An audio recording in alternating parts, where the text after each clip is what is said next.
Assalamualaikum warahmatullahi wabarakatuh. Halo Bapak Ibu Guru, jumpa lagi dengan saya Yuni Marito Simamora dari CGP Angkatan 9 Labuhan Batu Selatan. Kali ini saya memaparkan penerapan aksi nyata modul 1.4, yaitu yang pertama, mengimplementasikan konsep-konsep inti dalam modul budaya positif di lingkungan kelas saya. Dan yang kedua, membagikan pemahaman dan pengalaman dalam menerapkannya kepada rekan-rekan saya. Dalam mengimplementasikan konsep-konsep inti dalam budaya positif di lingkungan kelas saya, yang pertama, saya melakukan sosialisasi tentang disiplin positif untuk mewujudkan budaya positif di sekolah. Yang kedua, menjelaskan pentingnya membuat keyakinan kelas. Yang ketiga, memfasilitasi murid membuat keyakinan kelas. Yang keempat, mempresentasikan hasil keyakinan kelas. Yang kelima, memajang keyakinan kelas siswa. Dan yang terakhir, bersama siswa menerapkan keyakinan kelas. Yang kedua, saya membagikan pemahaman dan pengalaman dalam menerapkannya kepada rekan-rekan saya. Di sini, saya membagikan pemahaman saya terhadap konsep-konsep kunci dalam modul budaya positif, yaitu perubahan paradigma belajar, disiplin positif, motivasi perilaku manusia, kebutuhan dasar, posisi kontrol restitusi, keyakinan kelas, dan segitiga restitusi. Berikut ini adalah aksi nyata modul 1.4 yang sudah saya laksanakan.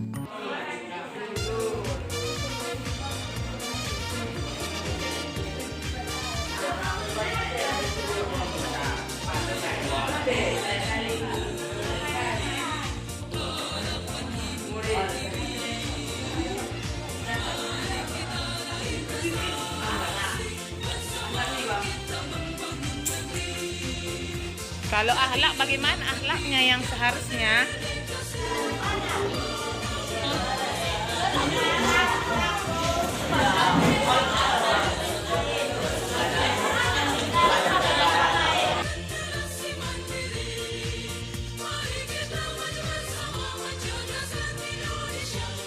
Sifat yang harus dimiliki murid: sopan, patuh, berakhlak, beradab, rajin, menjaga kerukunan kelas, tolong menolong sesama teman, menghargai dan menghormati satu sama lain, disiplin tepat waktu. Kami dari kelompok trio PC ingin menyampaikan hasil diskusi kami. Yang pertama, trio PC berjalan sopan, santun, salam, beberapa jika bertemu dengan guru atau teman hormat yang lebih tua. Jujur, sabar, menghargai satu sama lain, disiplin, mengerjakan dengan guru. Tidak melawan guru atau membantahnya. Buang sampah pada tempatnya.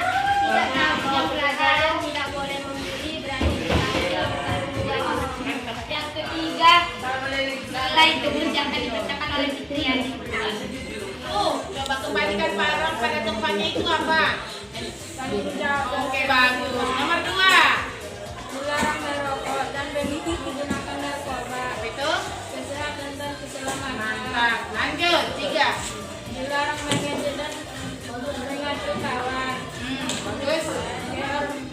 Hormat. 4. Ada di kelas 5 menit sebelum mulai pelajaran. Apa itu? Kebersamaan, kepatuhan dan tanggung jawab. 5. Dilarang mengganggu orang lain, keadilan dan kehormatan. Aku bertanya.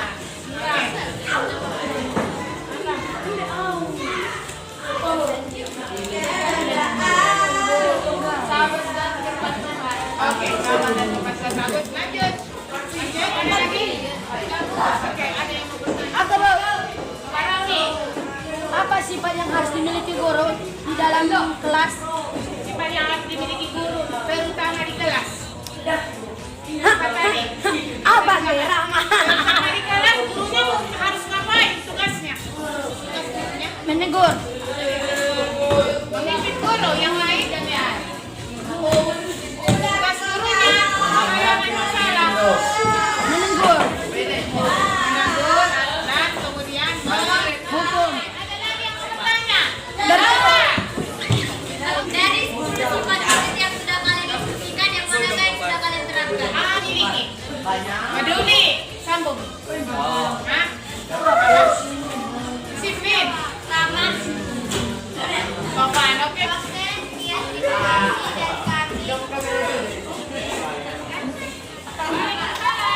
Udah, Bu. Baik anak-anak ibu, kemarin kita sudah membuat keyakinan kelas kita sudah sama-sama diskusi di kelompoknya masing-masing mengenai keyakinan kelas yang kita percaya. Dan ibu harapkan keyakinan kelas yang sudah kita buat ini, yang sudah kita diskusikan ini akan menjadi pedoman untuk kita dalam menaati peraturan sekolah. Ya, apakah kamu berjanji mau menerapkan keyakinan kelas kita? Sekarang kita usahakan di kelas 9B ini budayanya positif. Ibu guru tidak perlu menghubung kamu, cukup ibu mengingatkan kepada kamu bahwa keyakinan kelas yang sudah kita diskusikan ini harus dipatuhi, harus dikerjakan. Oke, baik, ibu akan panggil per kelompok ke depan untuk menempelkan keyakinan kelas dari kelompoknya di pohon keyakinan kita.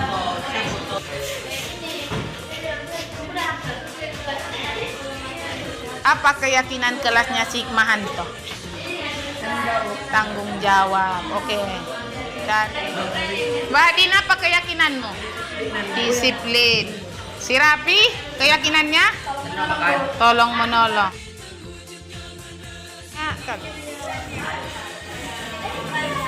Iya.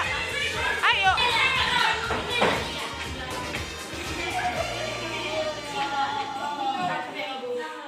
Keyakinan kelas 9B kepatuhan, kedisiplinan, kehormatan, merahmat mulia, mandiri, bertanggung jawab, integritas,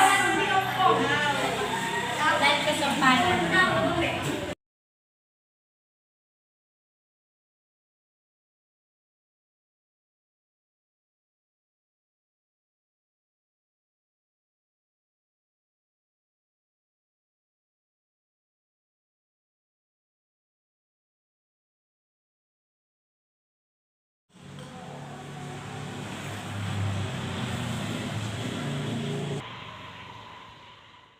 Selanjutnya, kegiatan membagikan pemahaman dan pengalaman kepada rekan-rekan sejawat. Terima kasih juga saya sampaikan kepada Bapak, Ibu guru, terutama Bapak Kepala Sekolah yang masih setia mendampingi saya di sini. Setelah tadi kita merumuskan visi sekolah, ternyata ada lagi kegiatan yang harus saya kerjakan tadi harus dilaksanakan. Kali ini saya diberikan tugas untuk menyampaikan pemahaman yang saya dapatkan di guru penggerak untuk dibagikan kepada Bapak Ibu sekalian supaya kita sama-sama belajar ya Bapak Ibu. Saya akan memutarkan suatu video, kita bisa belajar seperti guru apakah kita. Ya Bapak Ibu, nah seperti guru apakah itu ya? Guru seperti apakah kita? Ini ada videonya. Jadi ini cermin. Iya. 5 posisi kontrol guru. Boleh dicatat juga Bapak Ibu, nanti jadi refleksi. Ini menonton ada Salam bahagia Ibu dan Bapak guru hebat. Dalam penerapan disiplin positif restitusi, salah satu program yang dikembangkan adalah 5 posisi kontrol. 5 posisi kontrol itu adalah 1. Posisi penghukum, 2. Posisi pembuat merasa bersalah, 3. Posisi teman, 4. Posisi pemantau atau monitor, dan 5. Posisi manajer.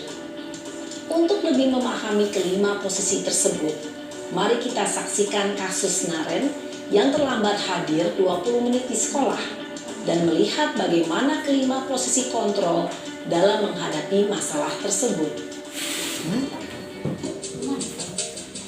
Naren. posisi Kontrol. guru terhadap siswa dan menghadapi murid. Iya. Naren, sini kamu. Selamat pagi, Bu. Selalu terlambat. Kamu deh, pasti terlambat. Maaf, Bu. Saya Apa? Apa coba? Alasan kamu apa lagi? Kapan sih kamu tidak terlambat? Malas sekali ya kamu jadi anak. Saya Dasar pemalas. Gak kapok-kapok sih kamu. Sudah berapa kali terlambat? Sana, kamu keliling lapangan basket 2 kali. Kenapa saya harus keliling lapangan basket, Bu? Kenapa? Kamu mau lawan ibu? Berani-beraninya jawab. Sudah terlambat, masih berani jawab pula. Ada nggak dampaknya?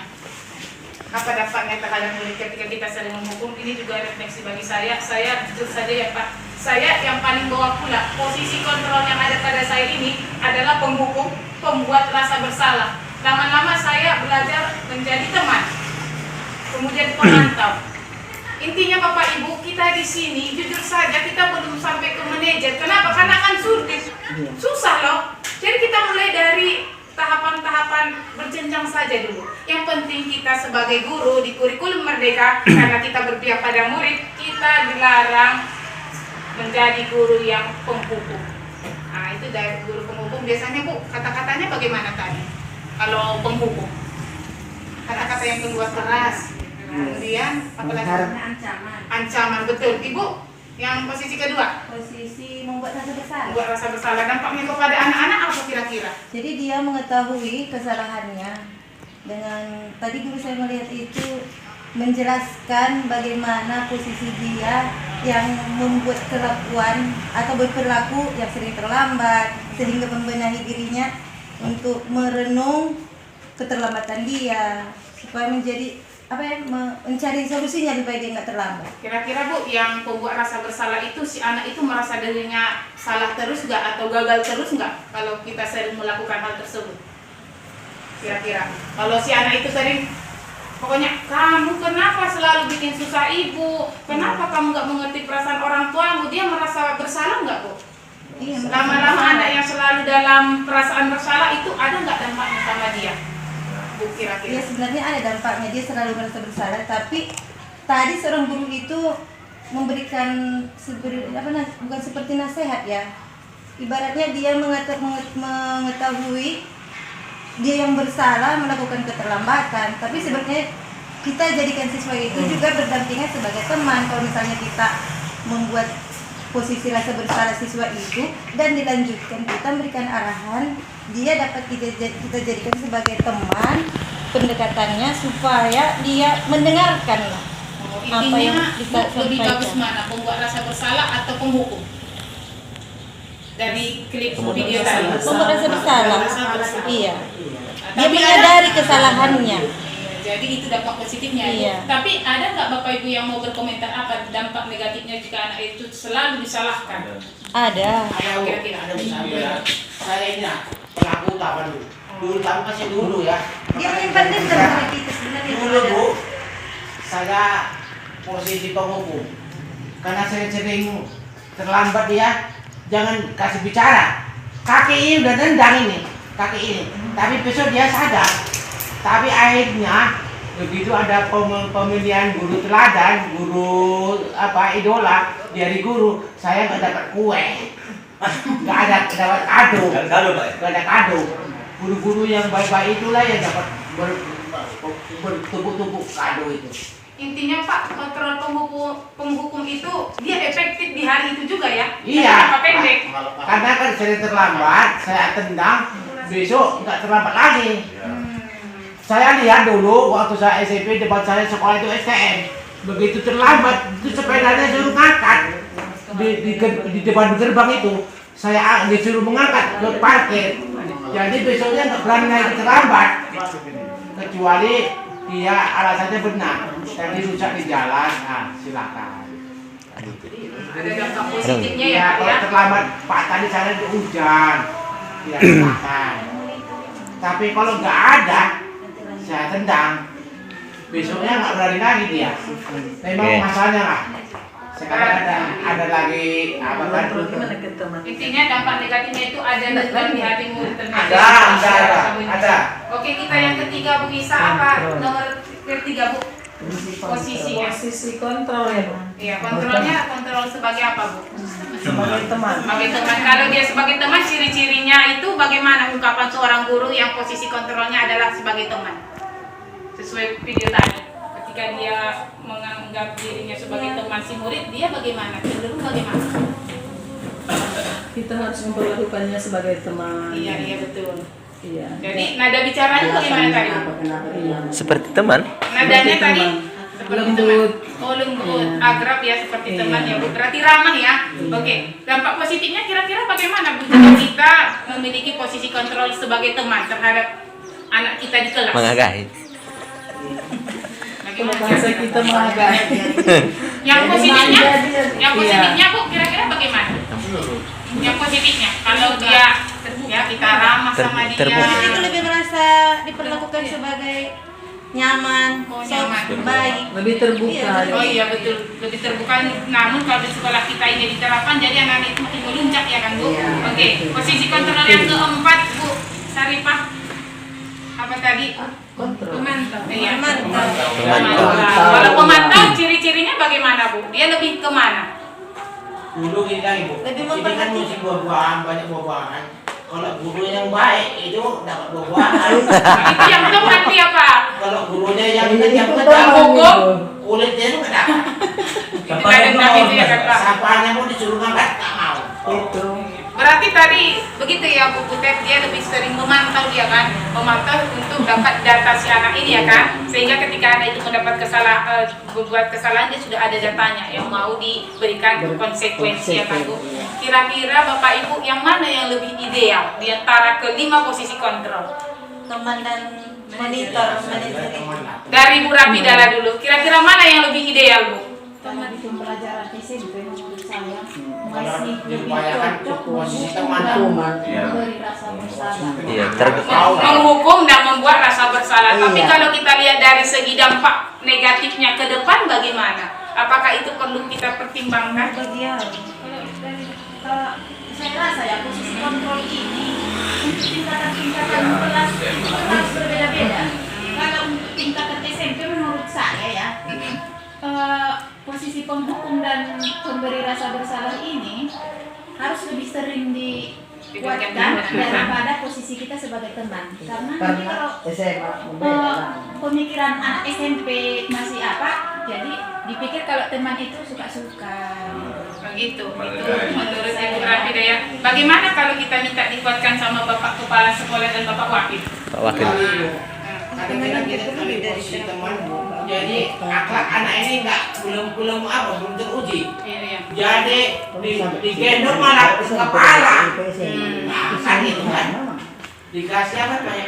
Dikasih hati, tidak jantung. Iya. Kan gitu jadinya.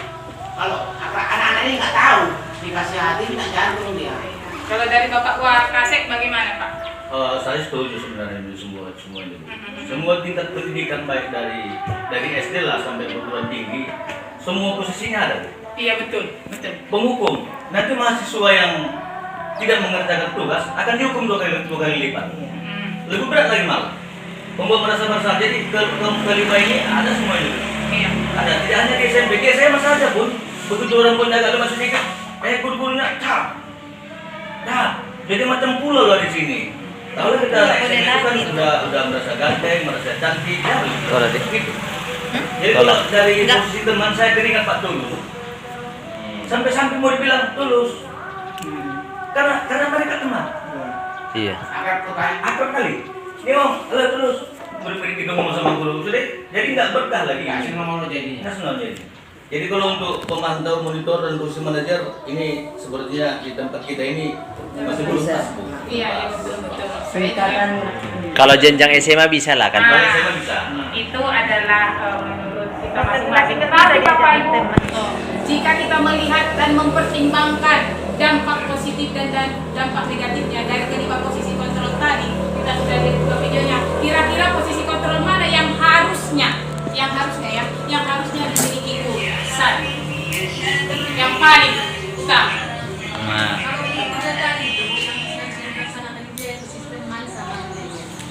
Iya. Teman manajer Ibu.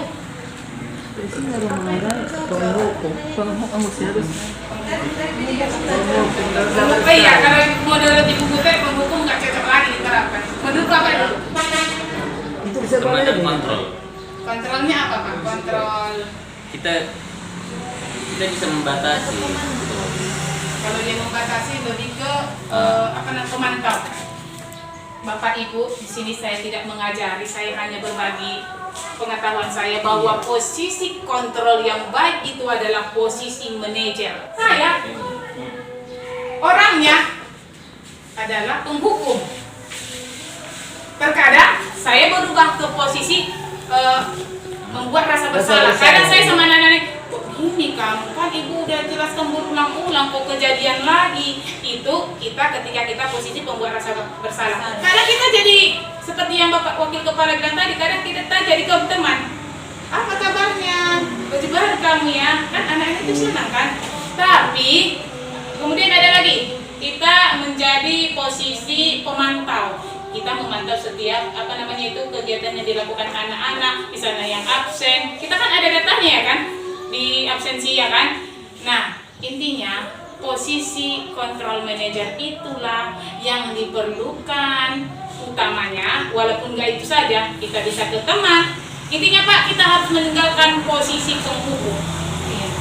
Kenapa? Intinya seperti kata Bapak Nadiem Makarim, murid. Berpihak pada murid pada implementasi kurikulum merdeka. Pembelajaran harus berpihak pada murid. Jadi intinya, kenapa dia melakukan hal tersebut, itu kita harus tahu. Karena kita harus tahu kebutuhan murid apa saja ya. Sedikit berbagi ya Bapak Ibu, kita nanti selesai jam berapa kira-kira? Kesepakatan kita. Nanti panjang-panjang saya pula yang jauh. 30 lagi. Nangkap berapa lama lagi? Biar pandai saya mempercepatkan materi saya ini. Kontrol yang harus kita ingat ya Bapak Ibu. Jadi, kenapa anak-anak itu bisa melakukan kesalahan? Lalu saya flashback sama Bapak Wakil Kepala. Gini, Bapak Wakil Kepala menggantikan Bapak Kepala Sekolah. Bapak ini selalu menjadi posisi pemantau di sekolah. Kenapa? Karena tanggung jawab udah. So, Bapak ini ada. Bapak ini mengembali di mana Bapak ini mau sekolah saya harus beginilah. Bapak ini jujur kita kan, Bapak ini jadi pemantau ya kan? Karena Bapak ini bisa nanti udah tahu apa kelemahan kita. Karena sudah saya limpahkan. Terkadang kalau dipikirkan lagi ya kan, oh Bapak udah di depan, kita jujur aja kita udah tahu, oh ini Bapak ya lah habis, ya kan? Jujur aja ya kan? Alah memandakit Bapak. Jadi ucapannya Bu. Enggak, maksudnya bukan ke arah situ Pak. Kalau saya ditanya, Ibu ini terlambat kenapa? Kalau saya menjawab, oh Pak tadi mau berangkatnya saya. Anak saya, ternyata anak guru itu kenapa dia melakukan kesalahan? Ternyata dia ada alasannya. Inilah dia alasannya. 5 kebutuhan dasar manusia. Ada kebutuhan bertahan hidup. Ada misalkan anak itu kenapa dia nggak sekolah? Ternyata banyak yang pinginnya dia. Membrondol, nggak ada uangnya lagi. Banyak lah masalahnya. Iya kan? Kerja. Tapi kita nggak membenarkan apa yang dilakukannya, cuma kita harus tahu kebutuhan seseorang itu, kebutuhan bertahan hidup, kebutuhan kasih sayang dan rasa tak diterima. Saya jujur saja ini sudah saya terapkan pada murid kita Ruli. Selama ini saya menghukum dia, bahkan dia bilang gini, marah dia. Mama saya nggak pernah ditarik nyawa kuping saya.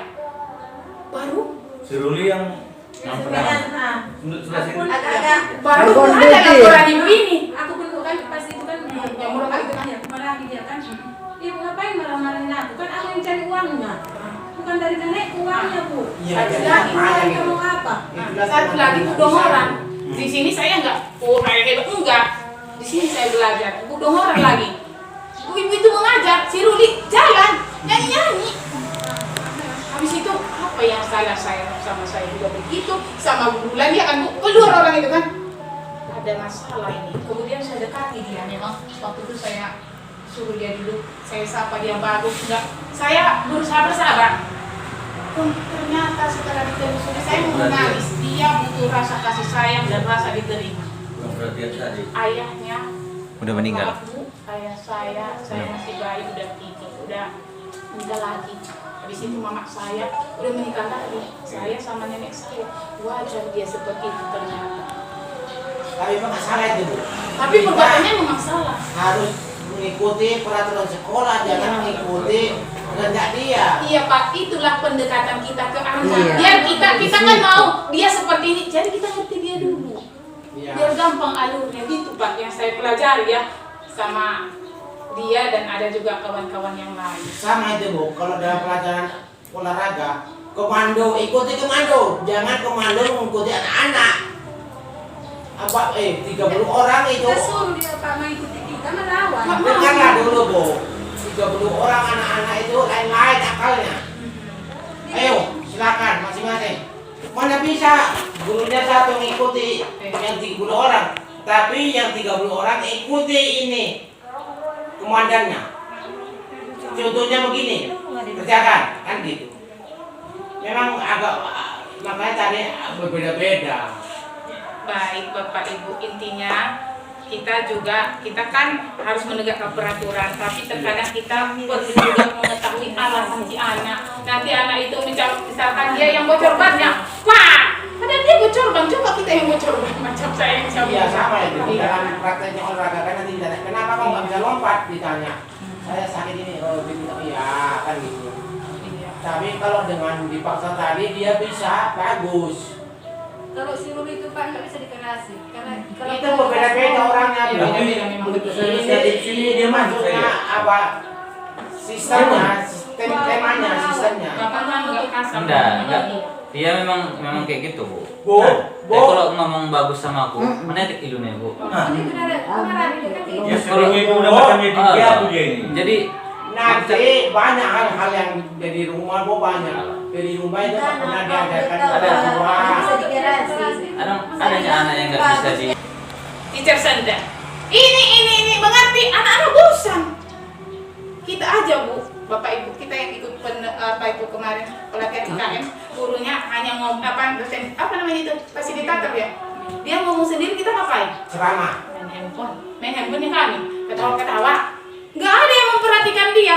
Berarti anak-anak itu butuh kebebasan, maunya dia yang ikut dia dilibatkan di pelajaran itu, entah menempel kah, entah mengerjakan atau diskusi kah, atau praktek, mereka butuh itu.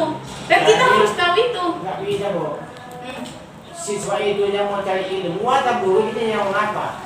Harus ikuti. Jangan apa timba sumur yang mendekati timba. Oh salah. Iya, tekniknya penyampaiannya Iya, tepat. tekniknya, iya. Medianya kurang. Saya juga mengalami hal demikian. Ada mau tidur Banyak berangkat. Kurban itu tinggal. Intinya kita harus tahu bahwa anak itu butuh kebebasan ya Bapak Ibu. Dia bosan duduk-duduk aja, dia maunya ditampilkan. Dulu Bu, kalau guru ada monitoring apa namanya guru mau di kita Pak sekolah apa namanya dia? Lupa saya. Mau diuji di kelas itu minggu teaching kan itu diperiksa dari pakaiannya, dari SP-nya, dari mobilnya, dari jamnya itu sudah diperiksa dulu. Seharusnya gitu. Sekarang masuk sekolah mana bukunya nggak ada Pak buku. Apa yang diajarkan? Walaupun luar kepala itu harus ada panduannya. Betul. Dulu masih SP satuan perangkat. Nah, RPP. Harus bawa RPP itu. Kalau sekarang ada bukunya pun kan dibawa. Intinya baru mana bukunya? Nah, sini pinjam dulu dibaca kan gitu kan. Mencari praktisnya. Intinya anak-anak itu punya kebebasan, tapi harus dibatasi ya kan Pak. Tetap dia harus sesuai dengan konsekuensi yang sudah ditetapkan ya kan Pak. Oh, kalau kebebasan siswa itu harus dibatasi lah. Kalau kebebasan nanti yang apa yang didapat? Iya betul.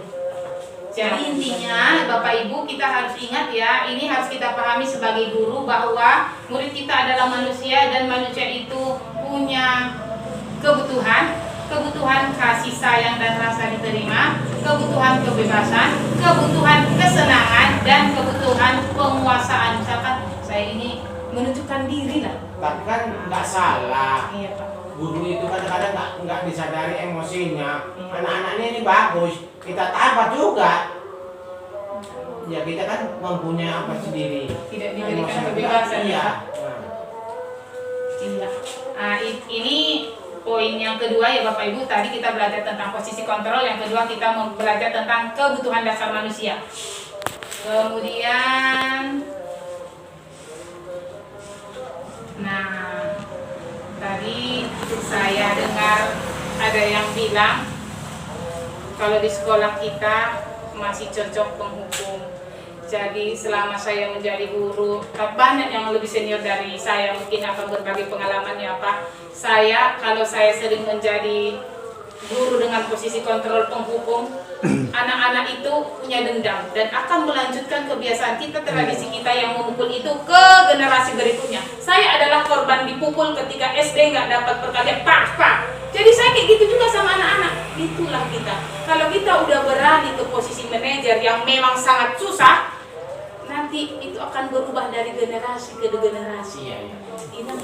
Jadi bagaimana menjadi posisi manajer? Bedanya dengan ini dia dampak pada murid ini. Ketika kita melakukan posisi penghukum, kita sudah menerapkan identitas gagal ternyata. Ketika kita merasa diri kita hebat, misalnya saya dulu punya guru SMA. Bapak Ibu tolong berbagi ya nanti pengalamannya. Saya punya guru SMA dulu, guru kimia. Dia datang di pintu, Pak. Gak berani saya bergerak, izin sampai pulang. Kalau dia merasa dia udah sukses, semuanya diam, semuanya begini, dia salah.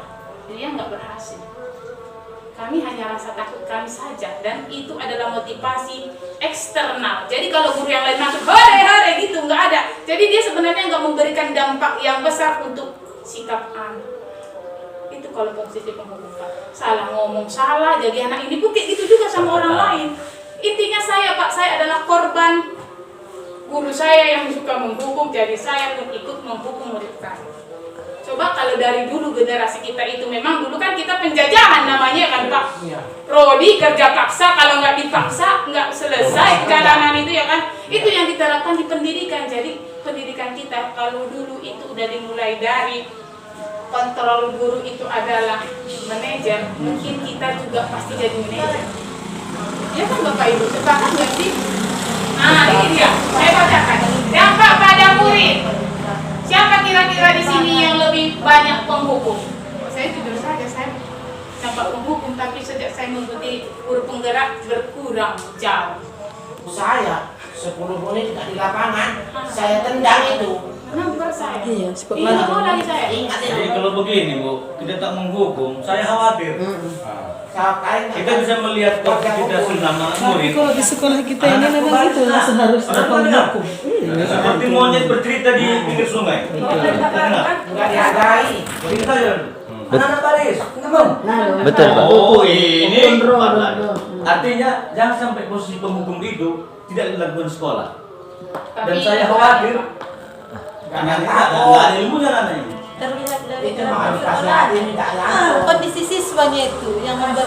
Kalau di sekolah kita ini harus. Kenapa di pesantren itu banyak pencuri? Ustadz itu mengalihkan kepada senior siswanya itu untuk menghukum. Cek-ceketan. Malah mereka lah pencuri di asrama itu. Ada peluang. Itulah ada itu. Dipercayakan sama mereka menjaga adik di kelas. Mereka pelakunya. Mereka mencuri, mereka yang semua. Baik. Bapak Ibu Kita memang luar biasa. Kemudian kalau posisi gede ya memang nggak bisa jadi manajer aja, ada saatnya kita di posisi Kita buat si Aidil Bu jadi ketua OSIS, membariskan. Lihat Bu, kayu-kayu. Lihat, kayu itu berjalan. Enggak baik, Iya. lurus. Karena kita buat Enggak lurus kan? Iya, kok bisa rumah. Semua begini. Lurus kan? dendam sekarang, dendam.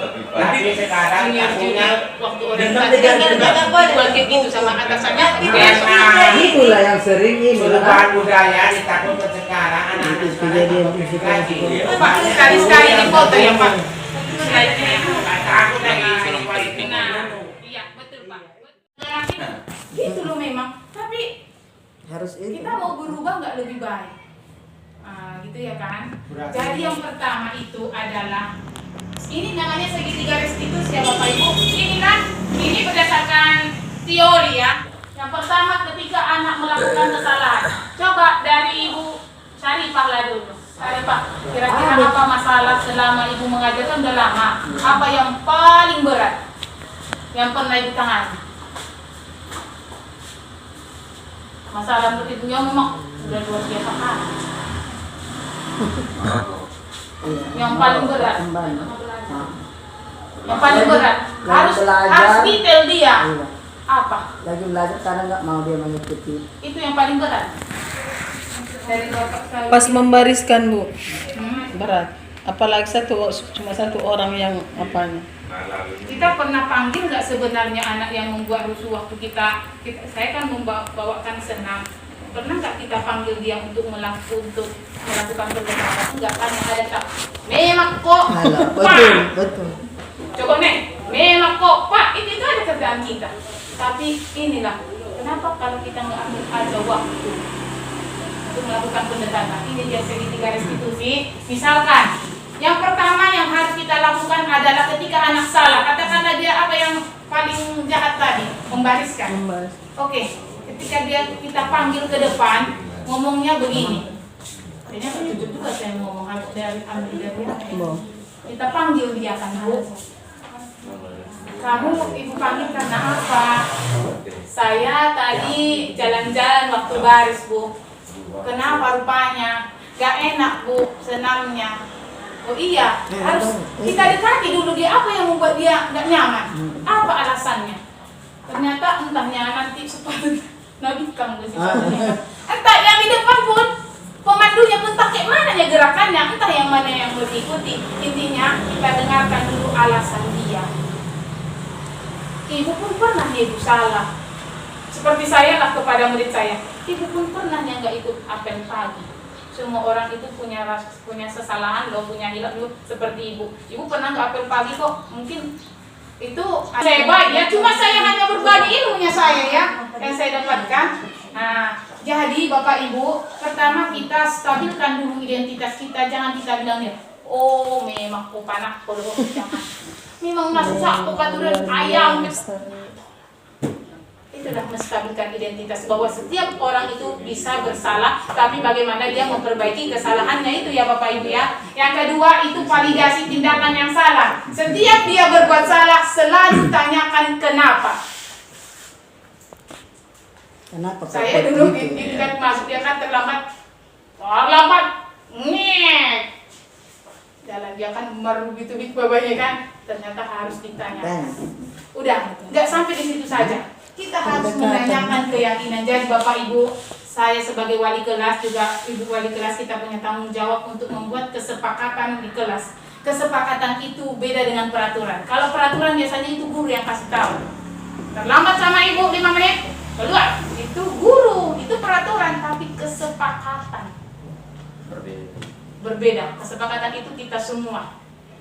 Bisa kita diskusikan bersama ya. Jadi kita sepakat. Kemudian kita buat lagi keyakinan kelas.